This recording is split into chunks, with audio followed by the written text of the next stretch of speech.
번째 정책 공약을 발표하는 시간입니다. 오늘은 약속된 날보다 하루가 좀 늦었습니다.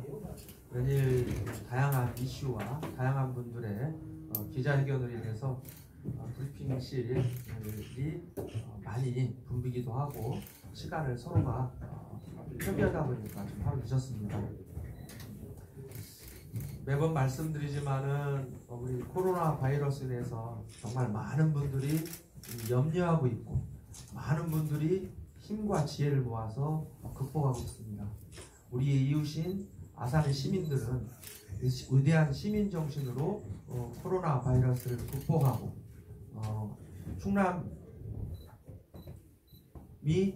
중심이 돼서 코로나 바이러스를 극복함으로써 천안인이 충남인이 자랑스러운 대한민국을 만들어 나가고 있습니다.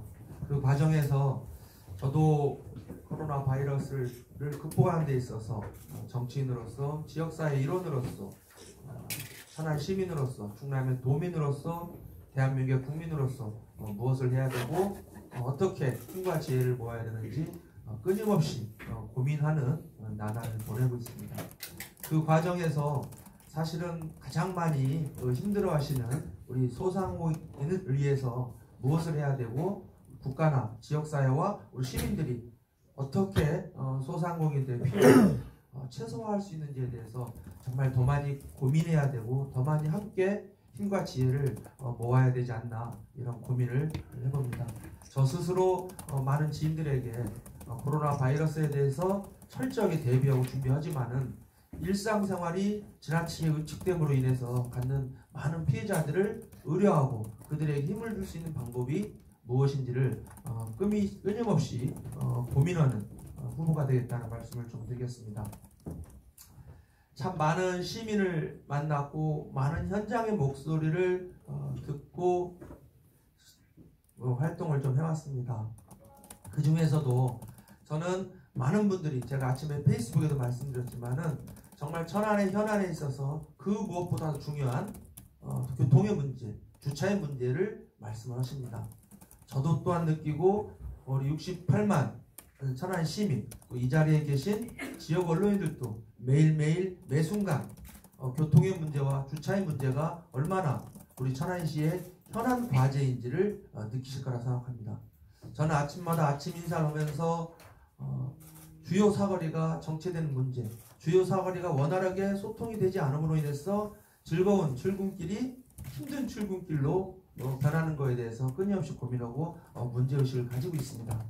저는 많은 분들에게 말씀드렸습니다. 4월 15일 천안을 제가 새롭게 이끌어간다 한다면은 교통 문제와 주차 문제를 우선적으로 고민하고 해결하는 그런 시장이 되겠다고 저 스스로 다짐도 하고 많은 분들에게 말씀도 드리고 있습니다. 그래서 그 대안이 뭐냐고 많이 물어보십니다. 저는 가장 첫 번째는 도시의 도로교통의 문제, 도시의 교통 시스템 문제 두 가지라고 생각합니다. 첫 번째, 하드웨어적인 기반 시설을 안정적으로 시민 중심으로 편리함 중심으로 개편하는 문제라고 생각합니다. 두 번째는 이 도로교통, 도로의 운영을 합리적으로 우리의 현상에 맞게 끊임없이 데이터를 이용해서 원활하게 만들어가는 하드웨어와 소프트웨어를 양날개를 통해서 도로 문제와 교통 문제를 해결하는 그런 정책을 피웠습니다. 그 전에 몇 가지 말씀 과정 속에서 주택 문제와 교통 문제는 함께 가야 될 양날개이다. 사람이 있고 사람이 모이는 곳에서는 주차가 필요하고 교통, 빠른 시일 내에 이동이 하다는 것은 기본 상식입니다. 그래서 큰 시정 운영의 기본 가치를 교통 문제와 주택 정책은 함께 가는 협업의 과제라는 것을 원칙적으로 하겠습니다. 그래서 도시교통의 기반 시설을 제대로 확충하겠습니다. 천안시는 좀 늦은 감이 있습니다. 일찌감치 좀 더 지금보다 빨리 도로 교통 체계를 순환 체계로 바꿨어야 된다고 생각합니다. 일찍 준비했어야 됩니다. 요 근래 1, 2년, 2, 3년 동안 끊임없이 우리 천안시가 순환도로를 도입해서 도로교통의 기본 미래를 준비하겠다고 말씀하고 있습니다. 적극 동의하고 적극적으로 추진하겠습니다. 1순환도로, 2순환도를 통해서 도시의 운영에, 교통에, 도로의 기본 인프라를 확충을 통해서 100만이 살아도 넉넉한 도로교통의 기반시설을 확충하도록 하겠습니다. 저희는 좀 좁게 쓰고 있습니다. 그러다 보니까 순환도로의 개념을 일찍 도입해야 된다라고 끊임없이 많은 분들이 이야기했지만은 저희가 준비가 좀 늦었습니다. 단적으로 말씀드리면은 성안에서 우리가 광덕을 갈 때, 아니 역으로 병천에서 동면에서 여기로 올 때 도심지를 거쳐서 오기 때문에 이 좁은 도심지에 차가 집중되는 이런 문제가 있습니다. 많은 50만 뭐 이런 대도시를 보면은 순환도로를 통해서 순환도로 도심지를 거치지 않고 외곽을 편의를 가고 도심지는 간선도를 통해서 유입되는 이런 교통체계를 가지고 있고 이것이 가장 현 시점에서 합리적인 교통체계라는 것에 대해서 많은 성과들이 나오고 있습니다. 천안시의 교통체계를 1순환, 2순환으로 선순환될 수 있는 순환교통체제로 과감하게 지금 현재 천안시가 추진하고 있는 것에 대해서 속도를 내겠습니다. 두 번째는 빅데이터를 이용해서 도로교통의 시스템을 좀 더 합리적으로 시민 중심으로 개편하고 그 개편을 통해서 원활한 교통체계를 만들어내겠습니다. 예를 들면은 저희가 천안시가 지금 행정용어로는 중앙제어 시스템이라고 하고요. 우리 시민들이 편하게 얘기할 때는 신호체계 연동제라고 합니다. 많은 분들은 우리 천안시가 신호체계 연동제가 100% 마무리되어 있다고 생각하는데 현재 제가 알기로는 70% 정도의 연동이 되고 있습니다. 연동, 자동이라는 것은 100%가 마무리되지 않으면 그 실효성이 현저하게 떨어집니다. 아직도 몇몇 구간은 아주 쉽게 말하면 수작업 같은 그런 작업을 하고 있는 겁니다. 중앙제어 시스템, 신호체계 연동제를 100% 마무리하겠습니다. 그 비용이 제가 알기로는 전체 비용이 한 15억, 현재 나머지 구간 하는데 한 7, 8억이면 된다고 알고 있습니다. 그리고 일부 국비가 지원되는 사업입니다. 이런 것처럼 교통체계 운영을 좀 더 빅데이터를 이용해서 합리적이고 체계적으로 운영하겠습니다. 그리고 과감하게 그 체계적으로 운영하는 시스템을 좀 도입하겠다는 말씀을 드리겠습니다. 예를 들자면은 저희가 아침마다 아니면 곳곳에 이런 경우가 있습니다. 어느 순간에 119 구급 환자가 지금 이 자리에서 제가 아니면 누군가가 급한 사고에서 쓰러졌을 경우 119가 출동합니다. 인근 청주는요, 출동한 순간부터 제가 일정 병원을 찍으면은 그 순간부터 신호가 자동 개폐가 됩니다. 그러면은 통계적으로 최소한 골든타임을 40%를 줄일 수 있다는 통계들이 있습니다. 그런데 아직도 우리 천안은 어떻게 하고 있습니까? 비켜 하고 있습니다. 우리가 불편하다고 느끼는 건 다 이유가 있습니다. 몇몇 부분들에 있어서 아주 섬세하고 꼼꼼하게 도시 관련된 정책이나 도시 관련된 시스템이나 교통체계가 아주 완벽하게 마무리가 안 돼 있는데 저는 그 원인이 있다고 생각합니다. 자, 바꿔야 됩니다. 과감하게 투자해야 됩니다. 예를 들자면은 긴급 구조 신호 시스템을 천안시 전체를 하는 한 7억 정도 예산했는데 합니다. 그것도 국비가 30% 40% 지원되는 사업입니다. 한 사람의 생명뿐만 아니라 그 119라도 이렇게 해서 생기는 일시적 교통체증, 교통의 문제를 해결할 수 있습니다. 단적으로 제가 이 두 가지 예를 들고 있는 겁니다. 자, 세 번째 사회적으로 많은 논란이 되고 있는 대중교통, 버스의 문제입니다. 준공영제에 대해서 많은 사회적 논의와 많은 이야기들이 있었지만 실질적으로 버스 준공영제 관련해서 우리 천안시는 어떤 방향으로 갈 거고 재원을 어떻게 마련할 거고 이 과정에서 어떤 사회적 합의의 과정을 거쳐야 되는 건지 그 준공영제의 전제 조건은 뭔지 공적 예산이 투입되는 것에 대해서 우리 시민들은 서비스의 질을 어떻게 담보받을 것이며 서비스의 질이 높아지지 않는 것에 대해서 어떻게 우리는 그거에 대해서 제어 장치를 마련할 것인가. 당근과 채찍을 함께 가는 문제에 대해서 심각하게 고민해야 됩니다. 29개 도시평가에서 대중교통 관련된 서비스 문제 제가 알기로는 아산시가 등수리 얘기해서 죄송하지만 15동 천안시가 16동을 한 걸 알고 있습니다. 여러분들이 불편하게 느끼고 뭔가 좀 부족하다고 느끼고 서비스가 안정적이지 않다라고 느끼는 부분들이 수치화된 통계입니다. 자, 이런 문제들 두 마리 토끼를 잡아야 됩니다.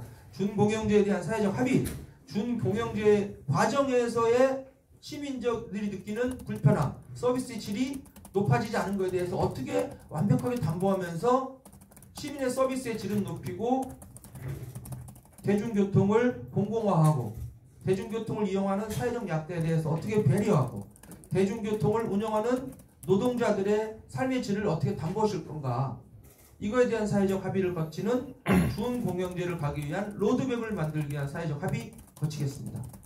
4월 15일 제가 시작이 되면 바로 버스 문제 어떻게 해결할 것인가에 대해서 합의하는 기구를 통해서 올해 안에 버스 문제에 관련된 천안시의 단기적 입장과 장기적 입장과 시민 합의 과정을 어떻게 겪을 것인가, 재원을 어떻게 마련할 것인가에 대한 대책을 세우도록 하겠습니다. 오지 노선이라고 말합니다. 적자 노선이라고 얘기합니다. 또한 불편한 어르신들이 많은 오지 노선, 적자 노선을 어떻게 해결할 것인가, 전국적으로 좋은 사례들이 있습니다. 창원의 브라보 택시, 아산의 100원 택시. 택시는 법적으로는 대중교통이 나지만은 우리 삶 속에는 이미 대중교통화되어 있는 현실입니다. 저는 오지 노선, 적자 노선, 그리고 실제로 횟수가 많지 않은 그런 노선에 대해서는 버스와 택시의 협업을 통해서 과감하게 이 문제를 해결하겠다는 대안을 좀 제시합니다. 100원 택시, 브라보 택시 몇몇 시군이 구체적으로 이 시범사업을 하고 있고 일정 정도 성과를 내고 있습니다. 이걸 과감하게 정책적으로 제도적으로 좀 추진하겠습니다. 그래서 오지 노선, 적자 노선 뿐만 아니라 교통의 빈도가 적은 부분들에 대해서는 버스나 소형버스를 운영하는 게 아니라 직접적으로 택시를 통해서 협업을 통해서 해결하는 비용, 통계와 계산에 의하면 이것이 사회적 비용도 훨씬 적게 들고 서비스의 질도 높아진다는 통계들이 나오고 있습니다. 이 사업을 적극 추진하도록 하겠습니다. 교통 문제와 더불어서 가장 많이 불편해 하시는 게 주차장 문제입니다. 주차장 관련해서 중장기 계획을 세우겠습니다. 그 계획을 세워서 도심권 내 주차장 문제를 계획적으로 해결하고 확보하겠습니다. 시민들에게 기다려 괜찮아 아니라 천안시는 앞으로 이렇게 주차장을 확보할 계획이니까 이걸 믿고 좀 기다려 주십시오. 재원은 이렇게 확보하겠습니다. 그리고 국토부에서 시범사업으로 2년째 진행되고 있는 서비스가 있습니다. 외부에 계신 분들이 천안에 들어올 때 그 앱을 깔게 되면은 천안에 공영주차장에 관련된 대수, 지금 빈 공간 이런 것을 앱으로 서비스합니다. 그런 것처럼 도시의 이미지를 개선하고 느끼는 데 있어서 데이터를 이용해서 정보를 제공하겠습니다. 또 하나는 공공기관 내에 있는 뿐만 아니라 민간에 있는 주차장 부지들이 있습니다. 그거에 대해서 철저한 조사를 통해서 민간 주차장이 사용하는 때가 있고 쉬는 때가 있습니다. 그 쉬는 때를 과감하게 공용적으로 내놓고 그거에 대해서 관리와 일정 정도 지원을 통해서 하는 공유주차 제도를 과감하게 좀 제도 도입하겠습니다. 민간에 내가 이런 주차장을 내 사유 주차장이 있는데 나는 7시부터 9시 오고 저녁 9시부터 10시까지 안 써. 나머지 놀고 있어. 그럼 이런 부분들은 시민에게 개방할게. 그 대신 우리 시에서는 이런 인센티브를 주겠습니다. 관리라든지 이런 분들 우리가 맡겠습니다. 그래서 이렇게 해서 그게 근본적인 해결책은 아니겠지만 일정 정도 자본을 최소화하고 민간의 자본을 공유해야 하는 그런 공유 주차장 제도를 적극적으로 도입하겠습니다. 심지어 서울이나 몇몇 도시는 학교 부지라든지 공공 부지라든지 이런 것들을 과감하게 오픈을 함으로써 실제로 시민들이 사용하는 기관은 시민들이 사용하고 그 기관에서 써야 될 때는 그 기관에 쓸 수 있도록 그 관리와를 공공에서 맡아주는 겁니다. 이게 우리가 쉽게 표현해서 공유 주차자라고 얘기하는데 과감하게 도입하겠습니다. 그래서 좀 더 이 도시가 주차 문제를 현명하게 공적 영역과 사적 영역을 협업을 통해서 해결하는 그런 모범 도시로 다시 태어날 수 있도록 하겠습니다. 교통 약자를 위한 다양한 지원 체계를 좀 마련하겠습니다. 서두에 말씀드렸듯이 우리 대중교통을 우리가 일반적으로 버스 관련된 노동자들의 삶의 질, 근로요건을 개선함으로써 그들이 좀 더 직접적인 서비스 대상자인 버스 이용자들에게 친절할 수 있는 다양한 조건들을 제공하고 그 조건에 맞는 상응한 다양한 제도를 좀 도입하겠습니다. 예를 들자면은 좀 과감하게 친절이나 이런 게 문제가 된다 하면은 포상제도도 하겠지만은 페널티 제도를 과감하게 도입해서 몇 회 이상 지속적으로 시민과의 불편함을 일으키는 부분에 대해서는 과감하게 행정 조치를 할 수 있는 그런 제도를 마련하겠습니다. 심지어 저희가 공용 버스 공영제를 하면서 버스에 지원도 하지만은 과감하게 페널티 제도를 시행하는 시도들도 있습니다. 그런 좋은 사례들을 통해서 당근과 채찍을 통해서 서비스의 질을 높이고 이런 사람들의 근로 여건을 개선하는 그런 두 마리의 토끼를 잘 잡겠다는 말씀을 드리겠습니다. 점점 자전거라든지 1인 관련된 이동수단이 발달되고 있습니다.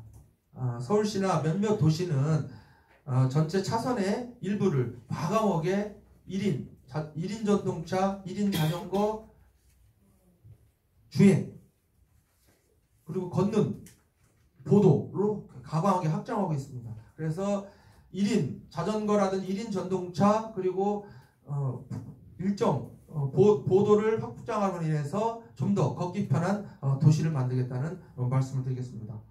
그리고 버스나 택시 노동자들을 위한 거점 쉼터를 좀 마련하도록 하겠습니다. 저도 예를 들자면은 승용차 아니면 뭐 대리 아니면 택시를 주로 이용하기도 하고 버스는 좀 가끔 타기도 하는데 많은 분들이 그런 말씀 하십니다. 중간중간에 우리들이 좀 일정 정도 인간의 기본적인 대소변을 해결할 수 있는 공간들이 좀 확보됐으면 좋겠다는 말씀 하시는데 그런 사회적 비용이 많이 들지 않습니다. 그리고 그분들이 친절하면은 그 친절의 효과는 우리 시민들이 누리기 때문에 대중교통 관련된 버스 노동자와 택시 노동자들의 일정 정도 쉼터를 좀 마련해서 그분들의 근무 여건을 좀 더 안정적으로 해드리고 그 대신 서비스의 질을 높이는 정책을 피도록 하겠습니다. 예, 한 6, 7가지 정도의 제가 대중교통 하드웨어를 확보하는 문제, 운영 시스템, 그리고 협업을 통해서 해결하는 문제, 주차 문제 이렇게 말씀을 드렸습니다. 보도자료를 통해서 좀 더 구체적인 말씀을 제가 자료를 드렸고요. 그 보도자료 밑에 세부구역을 말씀드렸습니다. 이런 것들이 실제적으로 구체적으로 정책화될 수 있도록 노력하겠습니다. 그리고 더불어민주당 예비후보 장기소에게 이럴 기회를 주신다면은 교통 문제, 주차 문제, 대중교통의 서비스의 질의 문제 완벽하게 해결하겠습니다. 그리고 그 해결하는 로드맵에 대해서 당장 오늘 내일 좋아지진 않겠지만은 이러이런 방식과 절차와 제도와 시민적 합의를 통해서 천안시는 이렇게 가겠다라는 구체적인 일정을 시민들에게 드리고 그 일정이 합의가 되면은 그 구성원들과 주체들과 과감하게 이 일정을 추진하는 정책을 흔들림 없이 피겠다는 말씀을 드리면서 대중교통 문제, 주차 문제 해결하는 천안시가 되도록 노력하겠습니다. 그 과정에서 리더로서 해야 될 역할과 리더로서 결단해야 되고 리더로서 시민적 합의를 거쳐야 되고 리더로서 그분들에게 정확하게 우리 시민들의 요구사항을 전달해야 된다면 두려워하지 않고 마다하지 않고 그것을 전달하고 합의하고 그 과정에서 사회적 공론화를 이끄는 그런 리더가 되겠다는 약속의 말씀을 드리면서 오늘 제 기본 모두 발언을 마치도록 하겠습니다. 감사합니다.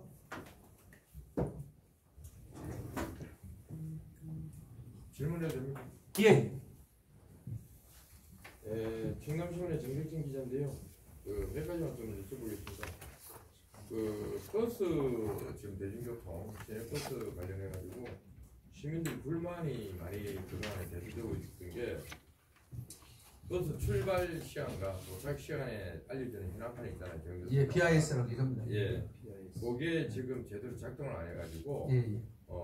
전역을 또는 전전 정류소를 출발했다는 현황이 나오는데도 불구하고 그 제대로 맞지 않아서 이미 통과했다든지 뭐 시간이 정확하게 안 맞다든지 이런 내용들이 불만이 많고요. 두 번째는 버스가 정차를 하지 않고 그냥 출발한 경우 손님이 안 내릴 사람이 없대서 그냥 조각 이런 것들이 불만이 많고 그런 불만들에 대한 해소 방법하고요. 그다음 저상버스 운영을 하신다는데 저상버스가 타 지자체에서 지금 실패하고 문제점이 많은 이유가 저상버스는 운영을 하는데 저상버스가 도착하는 그 지점에 인도폭이 너무 높아서 거기하고 연결이 잘 안 된다 이런 지적이 많더라고요. 그 부분도 좀 입장을 좀 말씀해 주시고, 그 다음에 그 홍성에 우리 충남도 교육청과 충남도청이 있잖아요. 거기는 지금 가는 코스가 있어요. 버스 노선이 있는데 약간 그 많은 그 경주지를 경유해야 되기 때문에 약 한 2시간 정도 소요되는 걸로 알고 있습니다. 그 출근 시간만이라도 직선으로 바로 갈 수 있는 그런 체제를 해주면 도교육청이나 도청에 출퇴근하는 시민들의 편리를 좀 줄 수 있는 공약을 좀 말씀 좀 드리고요. 일단 세 가지 제가 잊어먹기 전에 예예. 저기 세 가지 답변을 드리고 추가로 해주시면 제가 메모를 좀 하다 보니까 예, 하겠습니다. 뭐 세 번째 말씀하신 것은 적극 검토해서 그런 방법이 있다고 하겠습니다. 그 두 번째 저상버스라든지 고민이 많습니다. 뭐냐면은 제가 알기로는 천안시나 몇몇 시에서 시범 사업을 많이 하고 있는데요. 자, 지금의 우리가 버스 대중교통은 사회적 약자들이 많이 오고 있습니다. 아침에는 학생, 그리고 점심 저녁 때는 우리 어르신들이 주로 많이 이용을 하고 있습니다. 그게 현실입니다. 그렇다 한다면은 전 첫 번째 철저하게 이용 대상자 중심으로 버스 노선을 좀 재편해야 된다. 그리고 사실은 65세 이상 어르신들이 주로 버스를 많이 타는데요. 우리가 모두가 불안해합니다. 타시는 분도 불안해하고 버스 노동자들도 불안해합니다. 혹시 과정에서 내리고 타는 과정에서의 사고의 문제, 운전 과정에서 이런 문제들. 그래서 사실은 저상버스라든지 말씀하신 저상버스에 맞는 인도턱을 적극적으로 해야 되는 겁니다. 근데 다만 그게 좀 시간이 걸립니다.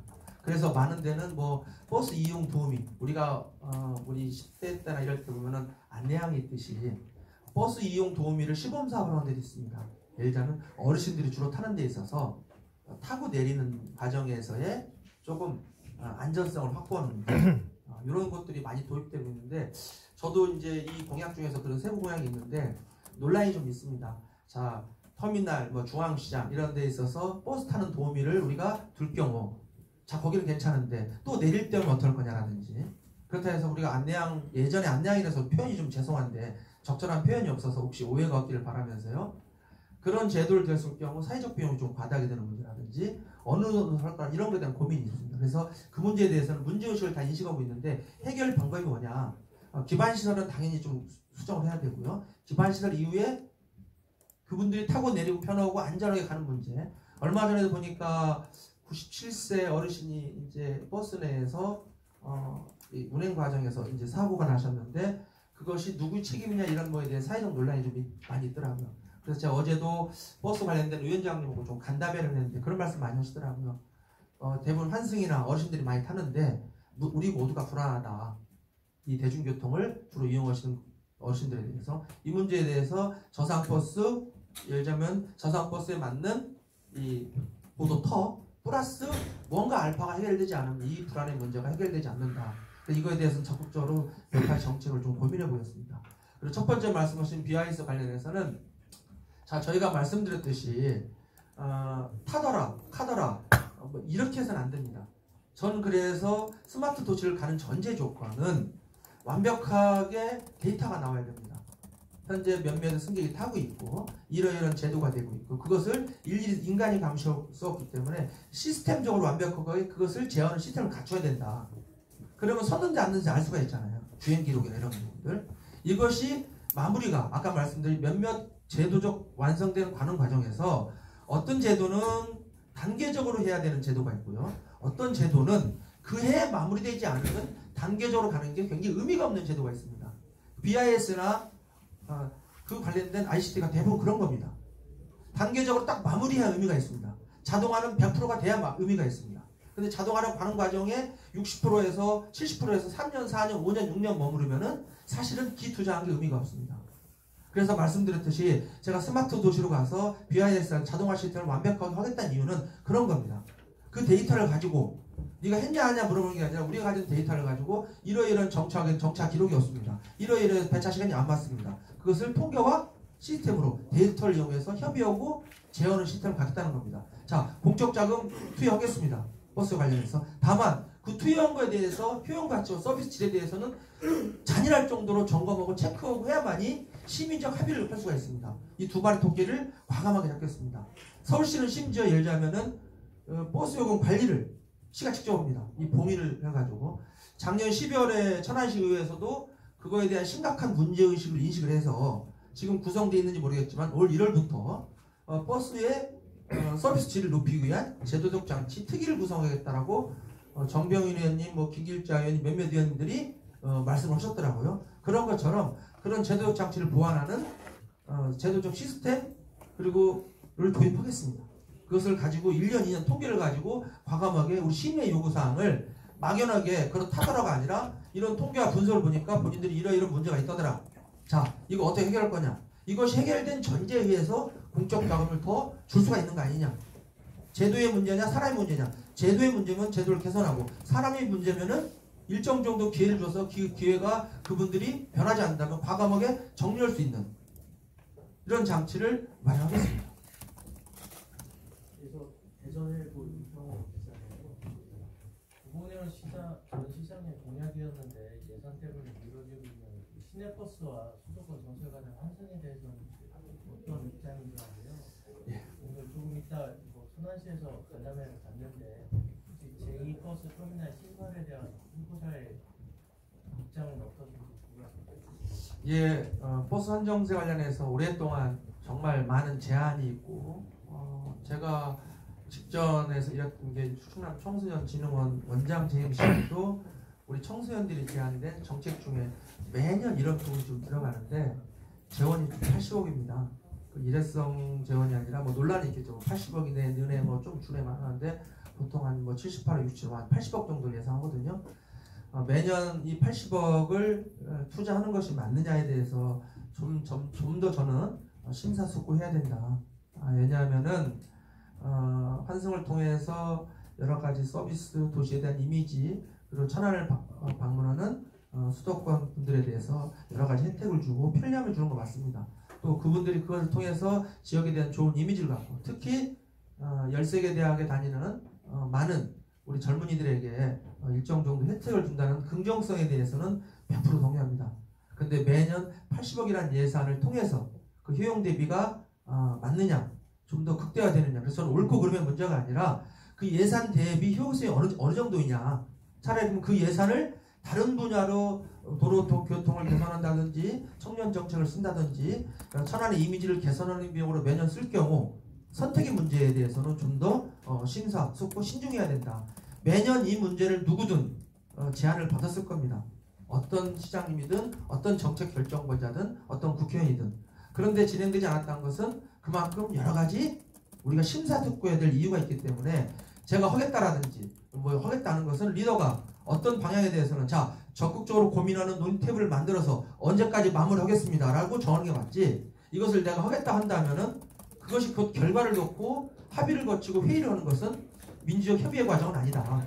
해결하겠습니다. 그리고 천안시의 입장을 정확하게 시민들에게 설명을 드리겠습니다. 그것이 저는 긴 시간이 필요하지는 않을 거라고 봅니다. 3개월, 1개월, 2개월, 예를 들자면 투여 대비, 매년 증가 대비, 이것이 효용 가치, 이것을 다른 분야로 썼을 경우에 경제성, 이런 걸 적극적으로 검토하겠습니다. 그래서 4월 15일 저에게 일 맡겨주시면 이 문제에 대해서 명쾌한 천안시의 입장을 시민들과 합의하고 발표하겠습니다. 그리고 그 돈에 맞게 실질적으로 그 예산을 쓸 건지 아니면 다른 예산을 통해서 도시 이미지를 더 개선하고 편리한 도시로 만들 것인가에 대한 결정을 좀 내리도록 하도록 하겠습니다. 그리고 두 번째 말씀하신 게 11시에 예상되어 있다고 저도 얘기 들었습니다. 어떤 결과가 나올지 잘 모르겠지만은 여기 계신 분들은 저는 두 가지라고 봅니다. 첫 번째 가장 중심에 될 가치, 시민 편의. 두 번째 지역 균형 발전. 이 두 가지 원칙이 일정 정도 충족되는 곳에 그 위치가 선정되는 게 맞지 않겠냐. 자, 우리가 중앙정부한테 그런 얘기를 많이 합니다. 유치할 때 균형 발전 얘기합니다. 우리도 그래야 됩니다. 국가한테 얘기합니다. 우리가 조금 경쟁 얘기 드리더라도 우리가 수도권에 집중되는 이 국가의 불균형을 해소하기 위해서 정치적으로 과감하게 조금 불편하더라도 지방 이전을 주장합니다. 그렇다 한다면 우리 시도 지역 결정할 때는 시도 균형 발전이 되고 있지 않다는 것에 대해서 많은 분들이 이야기합니다. 자, 근데 그 전제는 첫 번째 시민 편의, 두 번째 균형 발전.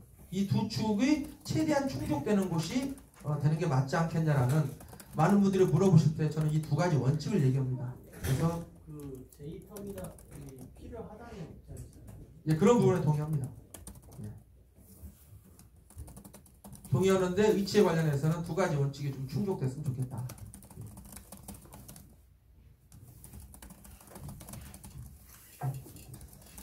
예. 하나 좀 예.